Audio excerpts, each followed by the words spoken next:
Hey folks, welcome back. Chris in Central Pennsylvania. On the eve of the June 30th deadline from March and March for foreign nationals to leave the country. Now, their professed statement publicly is that it's only for illegals. But of course, we've seen people affiliated with March and March who've attacked foreign nationals, legal or illegal.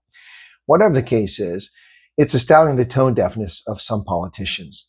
In the midst of this crisis, the only public figure we've heard come forward, to his credit, is none other than Jordan Hill Lewis of the Democratic Alliance. Ramaphosa's half-hearted, mealy-mouthed effort to calm things down is once again too little too late.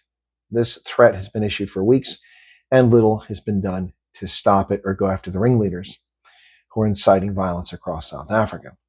But what struck me as most fascinating is the appearance mere hours before the June 30th deadline in what has got the entire nation tense and concerned about what's happening in South Africa. In the hours leading up to this, we saw a self-serving 1-hour interview on YouTube from News 24's own Adrian Basson. You know News 24, that tabloid of record that likes to have questionable journalistic practices, unable to tell the truth about the refugee program for South Africans suffering from unjust racial persecution, falsely claiming that it's a white Afrikaner farmer program, despite the fact that evidence was provided to him to the contrary. So their journalistic practices leave much to be desired, and Adrian Basson's commentary leaves a lot to be desired.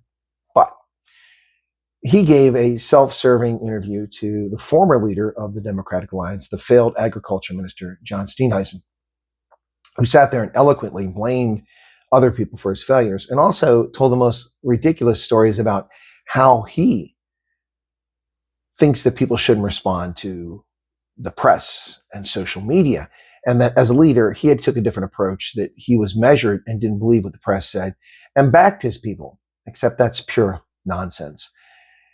He cowardly told Roman Cabinet to resign after he convinced the guy to get rid of his business interest and come work for him as chief of staff, knowing his history on social media.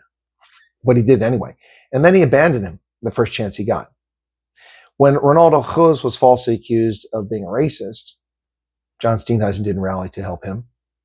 When the federal executive voted to keep him in, and then the leadership of the party rejected the decision to keep him in the Democratic Alliance, John Steenhuisen didn't stand up for Ronaldo Cruz. He bowed to public pressure over bogus allegations. So listening to the failed Minister of Agriculture talk about his approach and how he's so concerned about ending foot and mouth disease, which he had no interest in pursuing for 18 months as the Minister of Agriculture, is fascinating.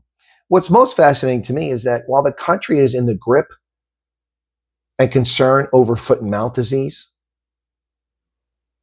he gives an interview in which, frankly, the Democratic Alliance should remove him from Parliament and possibly kick him out of the party for misconduct. I mean, this was a self-serving, throw people under the bus.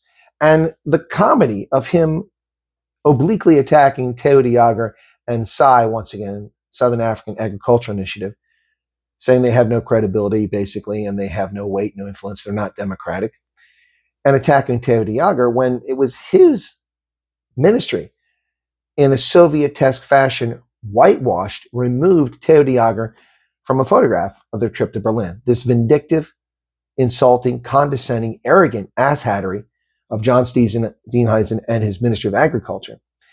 But it shows you just how tone deaf the guy is, the arrogance, the cheek. While the country is worried about June 30th and what may or may not happen, whether it's going to be a nothing burger or there are going to be riots and looting, will people die, like we saw in July 2021? People are generally concerned. John Steenhuisen goes on News 24 and complains about his firing, less than a week after he's been fired. The man cannot read the room. The man who lied to me last year about meeting with Iranian officials, despite the fact that 3 independent sources confirmed it. After he told me that it wasn't true, I had 2 more sources confirm it. He cannot read the room. The country is worried about June 30th, and John Steenhuisen is worried about his political career. Self-absorbed, selfish. Dude, there are more important issues than your future. Shame, shame, shame, shame. When politicians should be worried about the safety and the economic success of South Africa, they're worrying about their own skirts. What say you, South Africa, Mzansi? Cheers.